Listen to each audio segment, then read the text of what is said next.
Selamat datang di channel Cik Gentar, jangan lupa subscribe dan klik tombol loncengnya, agar Cik Gentar bisa tumbuh besar dan tidak jadi anak kecil terus, terima kasih. Bab 196.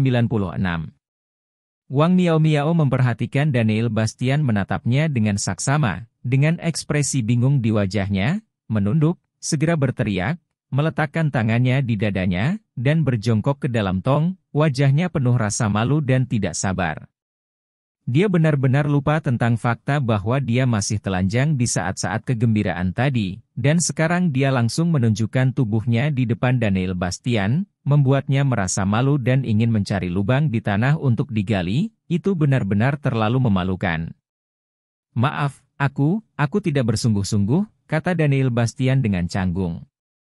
"Tidak masalah tentangmu, ini semua tentang aku, tetapi bisakah kamu berbalik dulu, aku ingin berpakaian," kata Wang Miao dengan suara rendah. "Oh!" Daniel Bastian mengangguk dan berbalik dengan cepat. Wang Miao berjalan keluar dari tong dan mulai mengeluarkan satu set pakaian untuk dikenakan. "Oke, kamu bisa berbalik sekarang." Suara Wang Miao terdengar, dan Daniel Bastian berbalik. Saat ini, ekspresi Wang Miao masih sedikit pemalu, dia menundukkan kepalanya dan tidak berani menatap Daniel Bastian. Efek perawatan bekas luka pada tubuh Anda sangat baik. Menurut efek saat ini, Anda memerlukan 2 perawatan untuk meregenerasi kulit baru di tubuh Anda. Saat itu, Anda akan terlahir kembali. Saya akan datang ke sini untuk membantu Anda besok dan lusa besok. Kamu mentraktirku. Terima kasih. Daniel Bastian. Wang Miao menatap mata Daniel Bastian dengan penuh rasa terima kasih yang tulus. "Kita adalah teman sekarang, kamu bisa memanggilku Kakak Bastian mulai sekarang, dan aku akan memanggilmu Miao," kata Daniel Bastian dengan ringan. "Ya." Wang Miao mengangguk. Daniel Bastian memandang Wang Miao dan berkata tanpa sadar, Miao, siapa yang memberimu liontin giok di tubuhmu, bisakah kau memberitahuku?" Wang Miao mengeluarkan liontin giok di lehernya, dan berkata, "Liontin giok ini milikku. Kakek dapat menyerahkannya kepadaku, tetapi dia menghilang ketika aku berumur 1 atau 2 tahun, hanya menyisakan liontin giok ini untuk dikenakan di tubuhku. Saya mendengar dari orang tua saya bahwa liontin giok ini dapat membuat saya tetap aman. Mungkin karena liontin giok inilah saya dapat selamat dari api terakhir kali." Mata Daniel Bastian berkedip, menatap Wang Miao dan berkata, "Potongan. Ini jaga baik-baik liontin batu giok itu, dan jangan biarkan orang lain melihatnya dengan mudah." "Begitu." Wang Miao berkata dengan lembut. "Oke, aku harus kembali dulu, aku akan ke sini besok." Daniel Bastian mengatakan sesuatu, lalu pergi dari sini. "Ibu dan ayah, aku pasti akan membalaskan dendammu." Wang Miao bergumam pada dirinya sendiri, memegang liontin giok dengan erat, dengan niat membunuh yang tak terlupakan muncul di matanya. Setelah meninggalkan tempat tinggal Wang Miao, Daniel Bastian menerima telepon dari Vanya Fallona, datang ke toko teh susu, dan bertemu dengan polisi wanita berpayudara besar ini. "Kapten Bastian, saya belum melihat Anda selama sehari, dan payudara Anda telah tumbuh sedikit. Apakah Anda tidak khawatir meledak jika payudara Anda tumbuh begitu besar?" Daniel Bastian menatap Vanya Fallona dengan senyum di wajahnya, dan menatap 36E-nya tanpa berkedip. "Payudara besar. Kamu pikir itu balon? Jika kamu mengatakan itu meledak, itu akan meledak." Vanya Fallona memelototi Daniel Bastian dengan marah, tetapi dia tidak marah seperti sebelumnya. "Bukankah kamu hanya 2 balon besar? Dan jika kamu tidak percaya padaku, biarkan aku meremasnya, mungkin mereka akan meledak." Daniel Bastian tersenyum kejam, mengulurkan kedua tangannya, dan hendak mengambil gripper naga susu. "Keluar!" Vanya Fallona tidak tahan saat ini, dia berteriak dengan keras, dan hampir kehilangan kesabaran. "Oke, Kapten Bastian, katakan padaku, apa yang bisa kamu lakukan denganku?" Daniel Bastian tiba-tiba berkata dengan serius, dan Vanya Fallona mengertakkan gigi karena marah. "Harta karun yang kamu sebutkan sebelumnya dirampok oleh sekelompok orang Jepang," kata Vanya Fallona dingin. "Tidak, Saya sudah memberitahu Anda sebelumnya, dan Anda membiarkan mereka merampok Anda. Bukankah Anda menghubungi Departemen Khusus Wasia? Daniel Bastian bertanya dengan heran. Sebuah tim Qinglong dari organisasi misterius China Dragon Soul dikirim dari atas. Harta karun telah diperoleh, tetapi dalam perjalanan pulang, tim Qinglong bertemu dengan sekelompok orang dongeng. Kelompok orang ini sangat kuat. Kapten dari tim Qinglong semua master di dalamnya terluka, dan harta itu dirampok lagi. Pasukan Azure Dragon ini benar-benar tidak berguna. Apakah organisasi jiwa naga Huaxia yang perkasa begitu kuat? Daniel Bastian melengkungkan bibirnya. Omong kosong apa yang kamu bicarakan? Jiwa naga adalah organisasi paling misterius dan kuat di Tiongkok. Ada begitu banyak master di dalamnya, dan tim Qinglong ini bahkan lebih kuat. Hanya saja orang dongeng mengirim terlalu banyak master kali ini, dan mereka lengah. Fanya Valona berkata dengan cepat. Daniel Bastian tersenyum, tidak peduli seberapa banyak Anda membenarkan, itu tidak dapat mengubah fakta bahwa harta nasional mereka dirampok di depan wajah mereka. Oke, saya tidak datang kepada Anda untuk berbicara omong kosong. Lalu kamu datang kepadaku, apa yang kamu lakukan? Kamu adalah orang pertama yang menemukan mereka, dan aku ingin memintamu untuk melihat apakah ada cara untuk menemukan orang-orang dongeng ini. Kata Fanya Valona, matanya tertuju pada Daniel Bastian. Ini. Suara Daniel Bastian berlarut-larut, menunjukkan senyum penuh arti, dan berkedip pada Fanya Valona. Cepat! Fanya Valona menatap Daniel Bastian dengan penuh semangat. Apakah ada manfaat dari apa yang saya katakan? Daniel Bastian berkata dengan ringan. Wajah Fanya Valona menjadi gelap, dan dia berteriak. Kamu melayani negara, manfaat apa yang kamu inginkan, untuk hal-hal yang tidak bermanfaat, kamu harus mencari orang lain. Kata Daniel Bastian saat dia hendak bangun dan pergi. Oke, beritahu aku, manfaat apa yang kamu inginkan.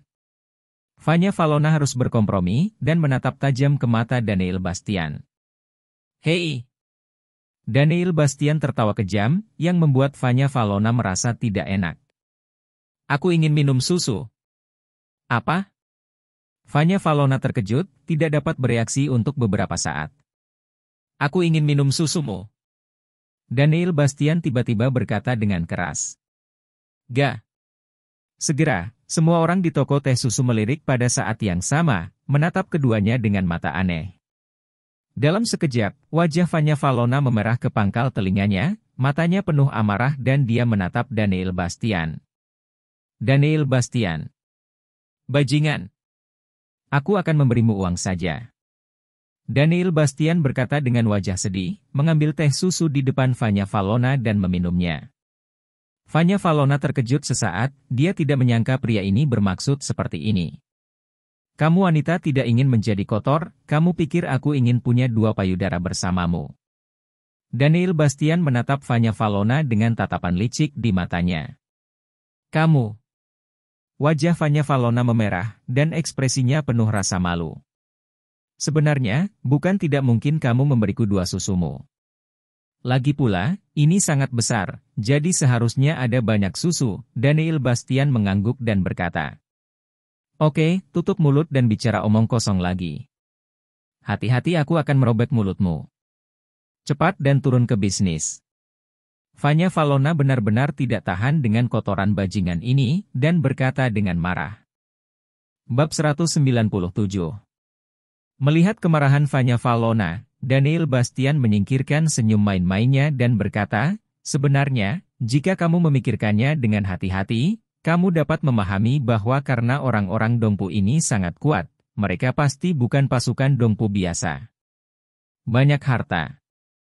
Mereka tidak mungkin untuk diam-diam memindahkannya, dan mereka harus menggunakan sesuatu untuk menyembunyikannya, dan kemudian membawanya kembali ke negara pulau, dan ini membutuhkan kekuatan besar untuk menutupinya, intinya.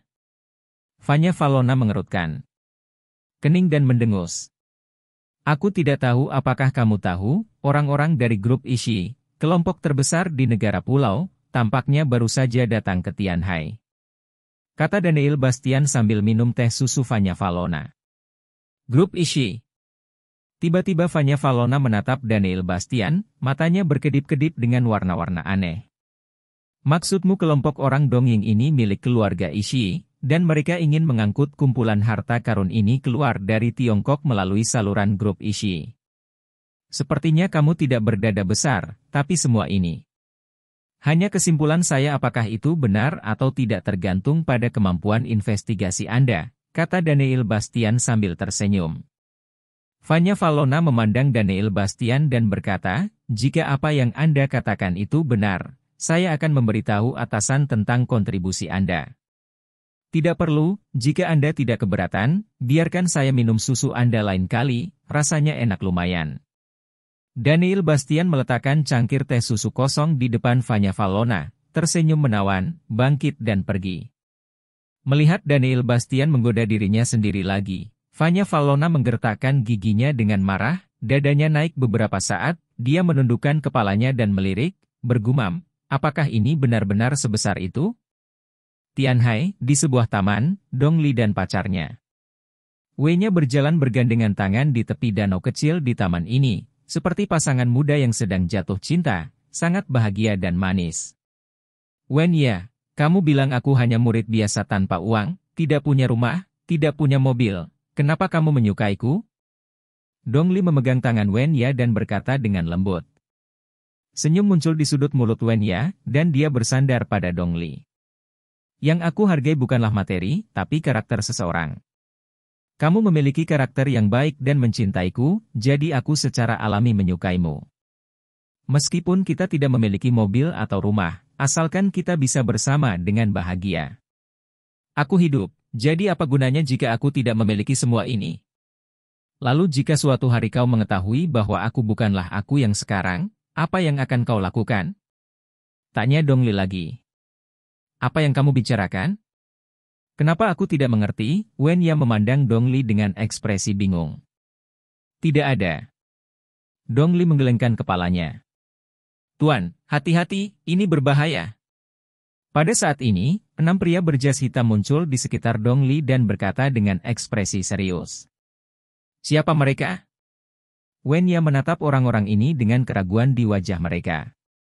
Pada saat ini, beberapa sosok di kejauhan bergegas mendekat, pemimpinnya adalah Tan Yun, matanya tertuju pada Dongli, dia bergegas mendekat, kakinya tersapu. Segera, kedua pria berjas itu terbang keluar, dan Master Blackstone Gang lainnya juga bergegas. Meskipun orang-orang yang melindungi Dongli semuanya adalah master, mereka tidak dapat menahan kerumunan lawan, dan mereka semua dirobohkan sekaligus. Kamu siapa? Apa yang ingin kamu lakukan? Dongli menatap Tan Yun, berkata dengan wajah berat, dan berdiri di depan Wen Ya. Tuan Dong, maaf, ikut kami dan bawa dia pergi. Tan Yun berteriak dengan dingin, dan sekelompok orang melangkah maju dan membawa Dongli pergi. Dongli! Dongli! Teriak Wen Ya cepat, tapi Dongli langsung dibawa pergi. Segera di Villa Dong Bastian Tian menerima telepon. Halo? Tuan Dong! Suara dingin He Yao datang dari ujung telepon. Siapa kamu? Gem batu hitam He Yao. He Yao? Dong Bastian Tian mengerutkan kening, dan berkata, jadi itu bos gangster. Saya tidak tahu apa yang diinginkan gangster itu dari saya. Saya ingin meminjamnya untuk melihat, saya tidak tahu apakah itu mungkin. Dong Bastian Tian menyipitkan matanya berbinar cerah, dan berkata, Tuan, Anda bercanda, saya tidak tahu jenis cakram Bluestone apa, benarkah? Saya tidak tahu. Jika Anda menggunakan putra Tuan Dong datang untuk menukar cakram Bluestone ini, apakah Tuan Dong bersedia? He Yao mencibir. Tiba-tiba, mata Dong Bastian Tian tenggelam, dan niat membunuh yang mengerikan merasuki seluruh tubuhnya, dan dia berkata dengan dingin, kamu menangkap anakku? Pada saat ini, sesosok tubuh bergegas masuk dari luar villa, menatap Dong Bastian Tian dengan cemas, dan berkata, Ketua, sesuatu terjadi. Apa yang terjadi? Melihat pihak lain, ekspresi Dong Bastian Tian menegang. Tuan muda dirampok?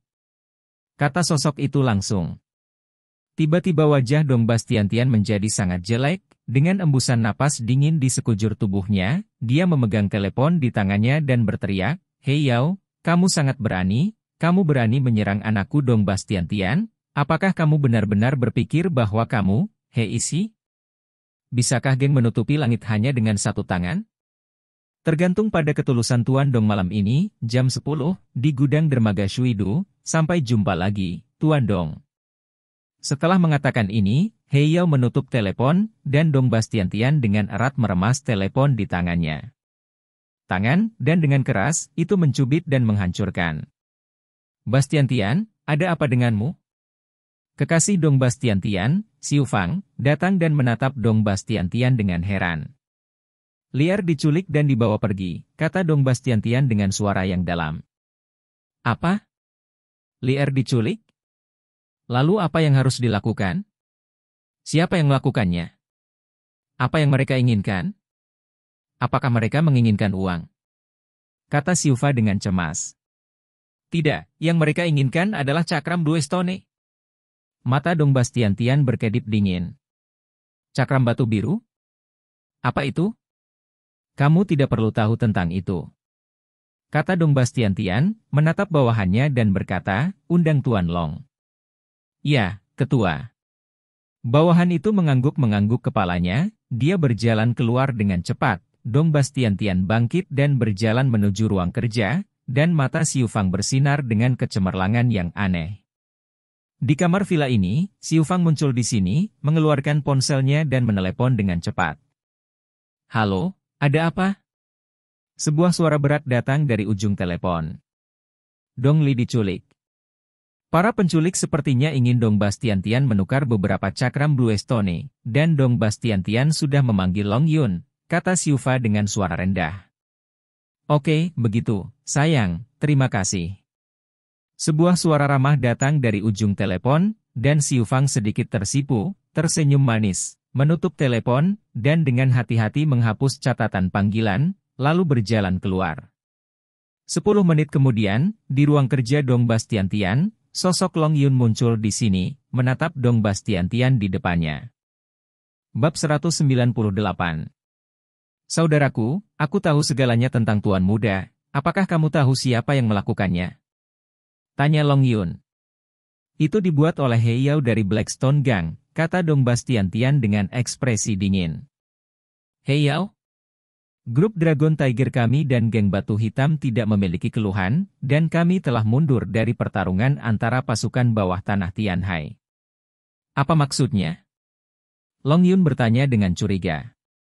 "Ini untuk ini," kata Dong Bastian-Tian, dan membuka sebuah kotak di depannya, dan ada cakram Cian di dalamnya, yang persis sama dengan cakram Blue Stone di pameran Moes Group. Melihat cakram Blue Stone ini, warna aneh melintas di mata Long Yun, dan dia berkata, "Apakah dia melakukannya untuk cakram Blue Stone ini?" Dong Bastian-Tian berkata dengan ringan, matanya tertuju pada cakram Blue Stone dengan tampilan yang rumit. "Saudaraku, apa fungsi cakram Blue Stone ini?" Di pameran keluarga Mo, mereka juga mengeluarkan cakram Blue Stone seperti ini, mengatakan bahwa itu adalah barang antik dengan sejarah ribuan tahun, tanya Long Yun. Dong Bastian-Tian mengulurkan tangannya untuk membelai cakram Blue Stone, dan meludahkan, "Saya tidak tahu asal-usul cakram Blue Stone ini, saya hanya tahu bahwa seharusnya ada total 5 cakram Blue Stone, dan kombinasi dari 5 cakram Blue Stone ini adalah untuk membuka kunci diling. Long Yun mengerutkan kening. "Betul, ada desas-desus bahwa ada pil, senjata, latihan, dan berbagai harta yang tak terhitung jumlahnya di mausoleum ini yang dapat meningkatkan kekuatan prajurit, sehingga banyak orang menjarah cakram batu biru ini untuk membukanya. Diling, dapatkan harta karun di dalamnya." Dong Bastian-Tian berkata dengan suara yang dalam. "Ada hal seperti itu?" Long Yun tampak sedikit terkejut. "Tapi meskipun legenda ini sangat menggoda, aku hanya ingin anakku kembali dengan selamat. Sekarang aku akan menyerahkan cakram Blue Stone ini kepadamu. Long Yun, kamu bisa mengambilnya untuk menukar Lier dengan pihak lain. Kakakku adalah di sini untuk memohon padamu, aku harap kamu tidak peduli apa, aku harus membawa kembali Lier, dia adalah satu-satunya pewarisku." Dong Bastian-Tian memandang Long Yun dengan sungguh-sungguh. Jangan khawatir, kakak. Jika Anda tidak menyelamatkan saya saat itu, saya khawatir saya akan mati lebih dari 10 tahun yang lalu. Hidup saya milik Anda. Bahkan jika saya mengorbankan diri, saya pasti akan membawa tuan muda kembali. Long Yun berkata dengan tegas. Oke, aku percaya padamu. Dong Bastiantian mengangguk. Dan Dong Bastiantian membawa cakram Bluestone ini kembali ke tempat tinggalnya, tepat pada waktunya untuk bertemu dengan Long Qianqian yang kembali. Ayah, aku mendengar sesuatu terjadi pada Dong Li, apakah itu benar? Long Qianqian menatap Long Yun. Yah, jangan khawatir tentang masalah ini, kata Long Yun dengan ringan. Bagaimana ini bisa berhasil? Bagaimana saya bisa mengatakan bahwa Dong Li dan saya telah berteman sejak kecil? Bagaimana mungkin kita tidak peduli? Apa yang terjadi? Hei. Long Yun menghela nafas, dan hanya berbicara dengan Long Yun. Qianqian berkata sedikit, dan mata yang terakhir berkedip, tidak tahu apa yang dia pikirkan. Begitu Daniel Bastian kembali ke departemen penjualan grup Yeti, dia melihat kantor Qiu Yuing, Zheng Xiaodong keluar, dan kebetulan melihat Daniel Bastian. Tuan Bastian. Zheng Xiaodong memandang Daniel Bastian dan menyapa. Mengapa kamu di sini? Daniel Bastian menatap Zheng Xiaodong dengan tatapan aneh di matanya. Tentu saja saya di sini untuk membahas kerja sama dengan Manager Qiu. Zheng Xiaodong tersenyum dan memandang Daniel Bastian. Tuan Bastian, Anda adalah tunangan Presiden Yeti. Saya menyarankan Anda untuk tidak memikirkan Manager Qiu. Kalau tidak, keuntungan lebih besar daripada kerugiannya, dan pada akhirnya Manager Qiu harus menjadi milikku. Haha. Zheng Xiaodong tertawa dan pergi dari sini. Daniel Bastian menunjukkan ekspresi jijik.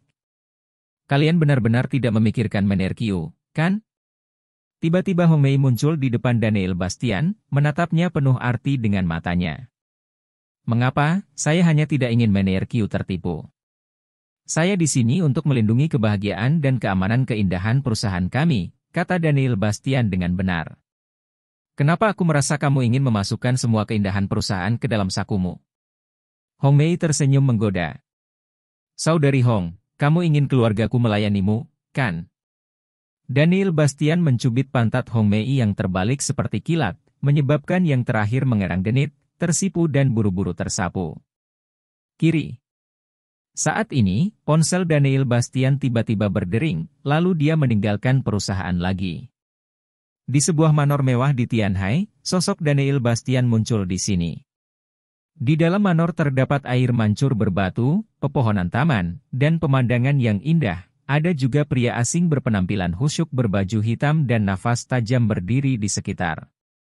Kut keluar dan memandang Daniel Bastian, Nona ada di dalam.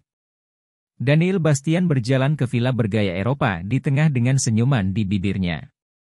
Berjalan ke villa, semburan musik yang menenangkan terdengar. Fei Suelin sedang duduk di sini mengenakan gaun tembus tule hitam dengan segelas anggur di tangannya, temperamen seorang ratu aristokrat.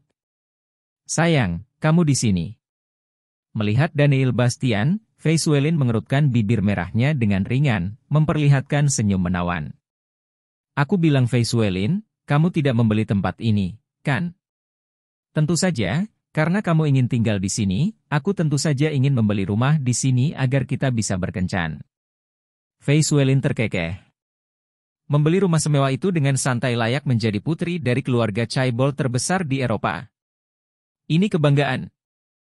Fixelin, kamu tidak berencana untuk kembali ke Eropa, kan? Daniel Bastian mengambil segelas anggur merah di atas meja kopi dan menyesapnya, menatap Fei Suelin. Kenapa, ini baru sehari, dan kamu ingin mengusirku? Fei Suelin menatap Daniel Bastian dengan mata kesal. Ekspresi itu, dipadukan dengan wajahnya yang memukau, membuat hati orang-orang semakin tergerak. Daniel Bastian tersenyum, tentu saja tidak. Saya hanya bertanya, lagi pula, Anda adalah wanita tertua dari keluarga Locke. Dan Anda bertanggung jawab atas grup kelas dunia sebesar Oulia, jadi Anda tentu saja sangat sibuk.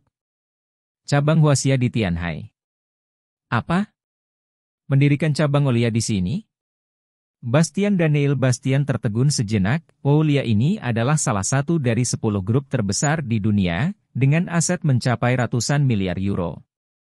Semua cabangnya terletak di kota-kota paling maju secara ekonomi di dunia. Saya tidak menyangka Fei Xuelin ingin mendirikan cabang Huaxia di Tianhai, tetapi dia segera mengerti apa yang sedang terjadi.